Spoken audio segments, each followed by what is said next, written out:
we have Barrister Frank Tietie is a Rise News analyst. Let's look at the manner of arrest by the Nigeria police. Did they display professional civility in the way going to the church to have arrested Uche Nwosu? I think, first of all, thank you very much, and compliments for the season. I think Nigerians have not yet come to terms with the tragedy that has happened with regards to that arrest. It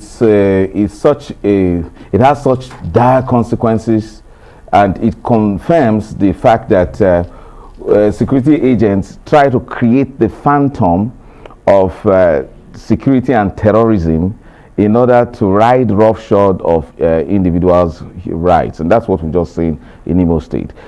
And now, this has been happening for a long time, but we keep getting to, it's as if we are shifting the crescendo.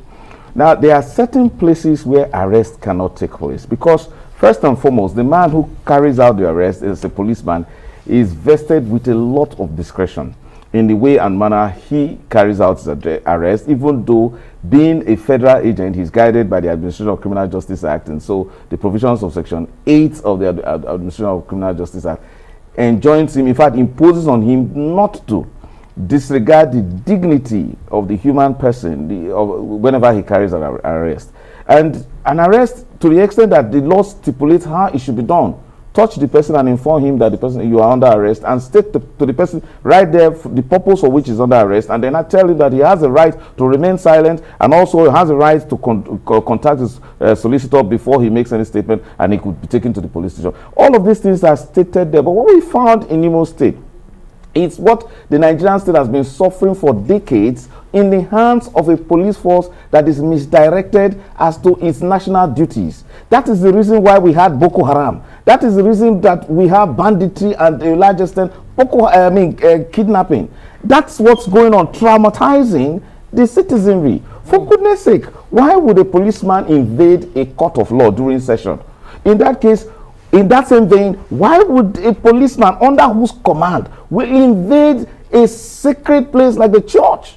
Under what abuse and misuse of discretion could that happen? Well, and that's what a question many people have been asking. But there is a reason. But what do you make of the apology coming from the Imo State governor? Who really should be apologizing in this situation? The police or the state government that seems to be distancing itself from that action taken by the police? Probably the president should be apologizing because he actually controls the police for having a kind of inspector general that will allow this kind of irresponsible malfeasance traumatizing Nigerians on Boxing Day, because many people think that it's Uche Nwosu's problem or it's Senator Okorocha's problem by trying to humiliate him. Many people think it's an Imo State issue. No, it's a Nigerian issue.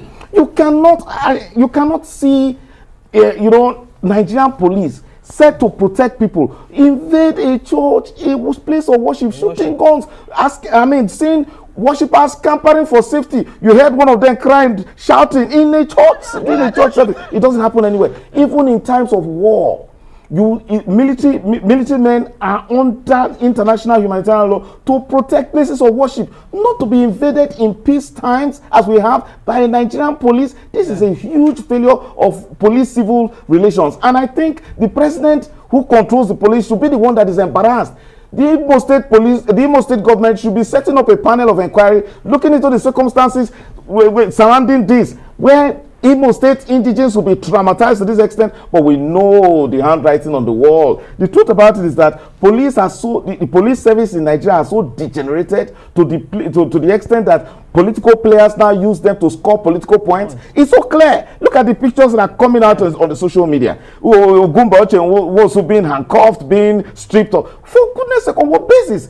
A fine, excellent gentleman like Uche Nwosu, you wanted to arrest him, you probably didn't even need to arrest him because a simple invitation will suffice. But what has happened is that the police has reduced itself, and I don't know how it will come out from this, but it's just a mere confirmation that when governors or other political office holders just want to create an unnecessary state of emergency, they traumatize the people, create phantom crimes, create phantom for allegations. Yeah. For a long time, Governor Hope Uzodinma has been saying that there are persons sponsoring insecurity in Imo State. Name them, you cannot name them. Name them, you cannot, only to just selectively use the police. That's why they are making this apology. It is not their responsibility. So are they an interloper here? Because I was just going to ask you that in making that apology. They stated that certain, maybe security information they got and the rest. According to the Imo State government, the real reason why such an action was taken will eventually unfold.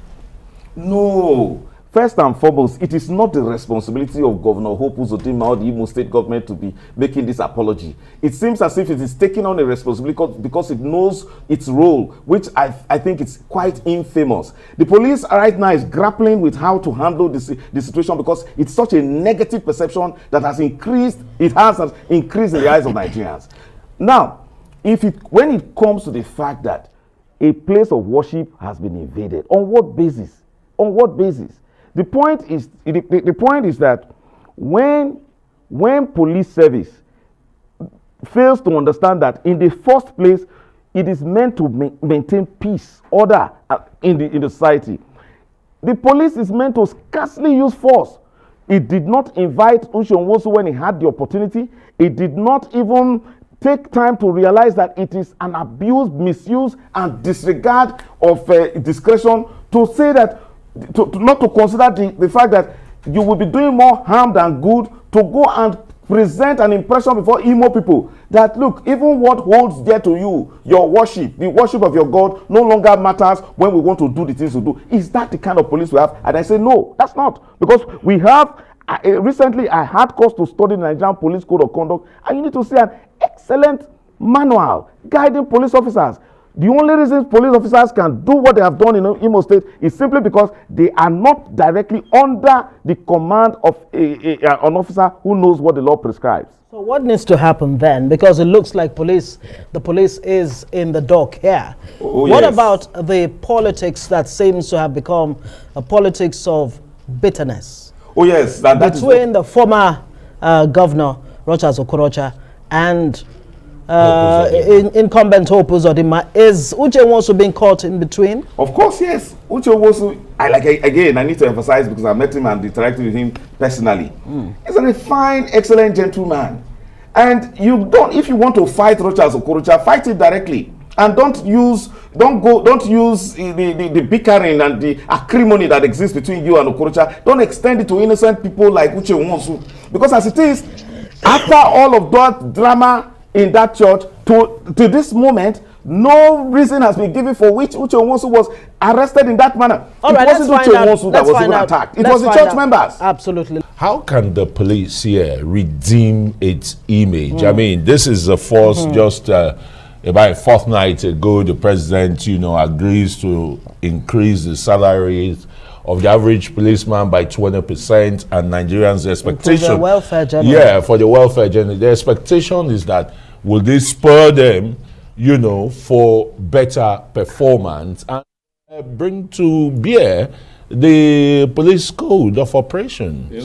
This is a very sad development because you can actually see some genuine efforts on the part of the Nigerian police. Each time you see and hear Frank Umba trying to defend the police, you see some genuine effort to, correcting the negative perception the police has in the eyes of the public.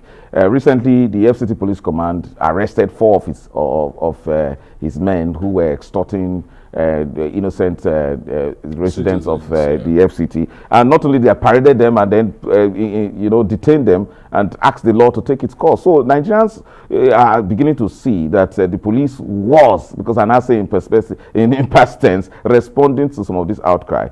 But you see, this situation in Imo State simply happened when the police, whenever any police formation loses consciousness of its national and professional duties to the Nigerian state, not even to the government.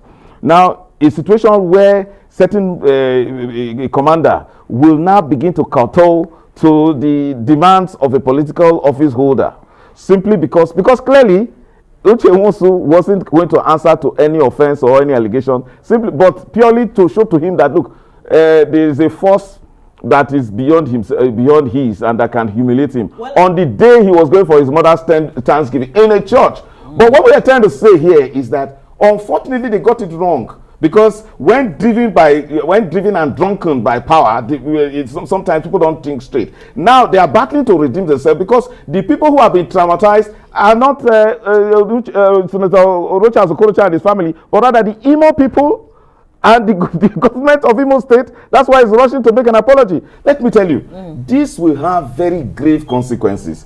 You see, a society. What kind of consequences do you expect? Are already there. We've been battling with them for years. That is a society that, that kind of pushes, praises and venerates force and establishes violence. Violence can only beget violence.